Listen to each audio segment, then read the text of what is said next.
All right, so you can just pause the video and try it out and you can resume for the solution.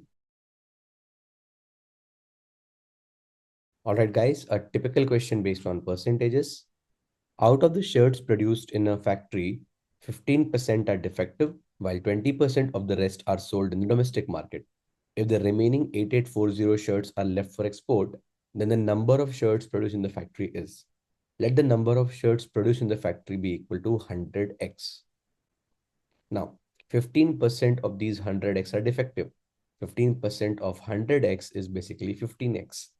So 15x t-shirts are basically defective. Remaining 85x, 100x minus 15x is 85x. And 20% of these, the rest, 20%. So if you remove 20%, the fraction is 1 by 5. 1/5 of 85x is basically 17x.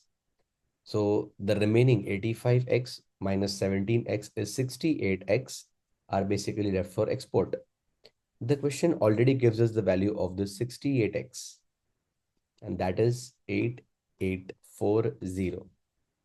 So 68x is 8840. What would be 100x, right? The number of shirts produced in the factory, that's 100x. You can like cross multiply. So you will get 100x into 8840 divided by 68x.